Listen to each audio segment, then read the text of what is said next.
Hey, Kurt Herzog back with some tips and tricks. These are techniques that I use when I'm working with Kallenshaan Inlay pen blanks. Among the large family of Kallenshaan laser cut pen blank kits, there are several Stars and Stripes kits. These kits can produce stunning blanks for a variety of pen kit types. Let me share some of the important tips and tricks for the various versions of these Stars and Stripes kits. As noted in earlier videos, it is especially important that you have a clean work area with plenty of light, magnifiers as needed, and a fine point tweezer. These will help you be successful with all the laser cut kits, especially those with many small component parts. Take notice that some of the kits have the flag field already positioned in the blank, usually held in place with a rubber band. Leave it in place and use proper backing for your star assembly. For those kits having the flag field as a separate piece, you can assemble the stars with that piece as a standalone. In either case, be certain that you back up the flag field appropriately to support it while you press the stars in place. The backing method, whether a brass tube or the non-stick silicone inlay kit assembly dowel available from Kallenshaan Woods, will allow you to properly bottom out the stars at the correct depth. This will be key to getting a good bond to all the stars when gluing in the brass tube. Please understand that the laser cuts for the stars block in the Stars and Stripes kits are intentionally cut almost, but not totally, through. This keeps all the stars neatly attached to the block, preventing damage and loss of orientation. Notice that all laser cut parts have a slight taper on them, so they can be assembled in the kits fitting nicely. When you open your plastic envelope with the stars, determine which side is the top and bottom. The top side will have the perimeter of each star completely burned. You'll notice there is a noticeable gap around each. The bottom side will be almost burned through, so you'll see the outline of each star, but they haven't been completely burned through. One of the techniques I recommend is to adhere a piece of tape to the top side of the block of stars. Personally, I use a low-tack tape, such as painter's tape. It allows for easy removal of the stars when I'm assembling. They will usually all break free with this light push of the tweezer points. If they don't let go easily, take a piece of sandpaper to lightly sand the bottom side of the block of stars.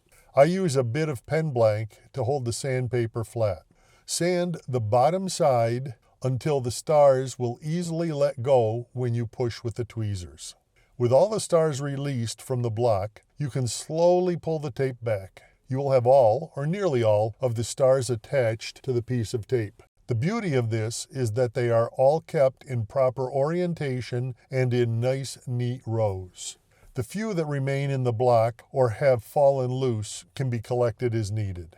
Be certain the flag field is backed up with either the brass tube or one of the silicone assembly dowels available from Kallenshaan. The stars on the tape are oriented with the top side of the star stuck to the tape. Use the tweezers to grasp the stars individually and insert them into the flag field. As you grasp the star from the tape, orient the star so the bottom goes into the hole in the flag field.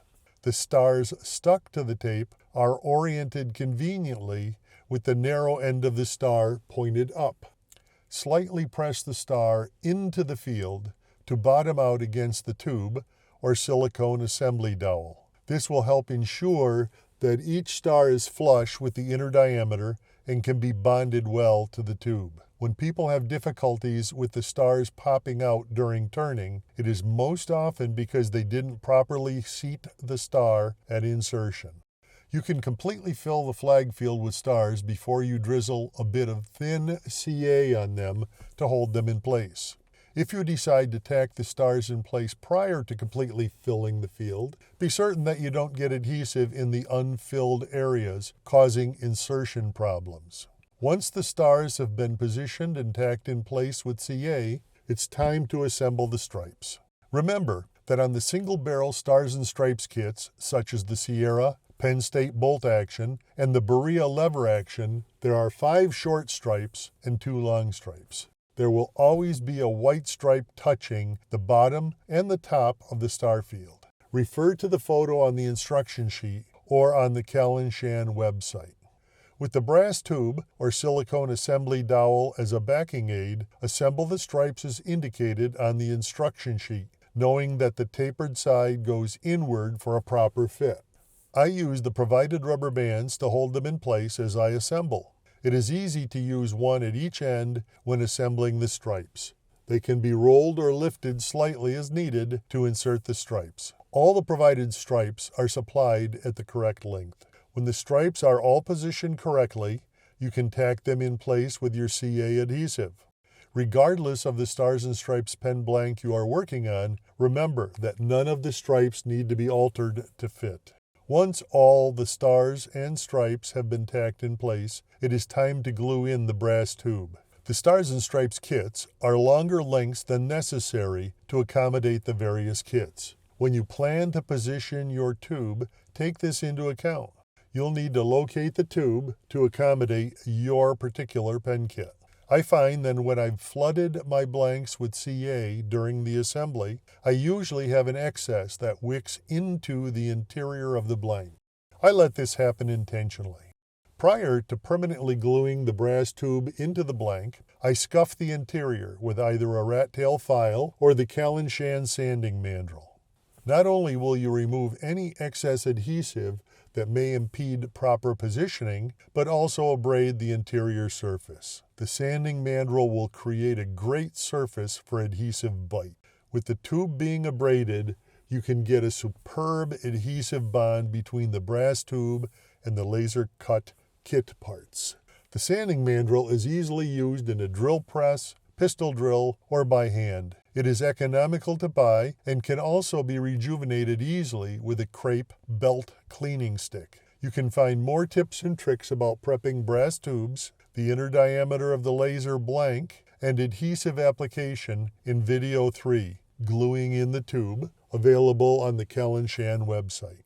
Using the tips and tricks on gluing in the tubes, position the brass tube so that when the blank is trimmed, the tube will be in the middle of the pattern. This will allow you to balance any spaces to provide the best looking finished pen. If you need additional information regarding facing the blanks, turning, and finishing the Stars and Stripes pen blanks, you can find information in videos 4 and 5. These contain tips and tricks on these topics for all the Kallenshaan product offerings. Before you turn the blanks, be certain that the inside of the brass tubes at both ends are free of adhesive or debris. You can use the sanding mandrel to clean out any adhesive that may have been pushed into the tube during the tube glue-up. The press of the other pen parts into the brass tube during the final pen assembly will be problematic if there is any glue that reduces the inner diameter. The increase in force needed for assembly with these dimensional changes can cause part breakage. The flexing of the sidewall can also fracture the pen body or break the adhesive bonds. Thank you for watching video 6 in my Tips and Tricks series. Look for video 7 covering tips and tricks for the assembly and completion of the grand piano kit.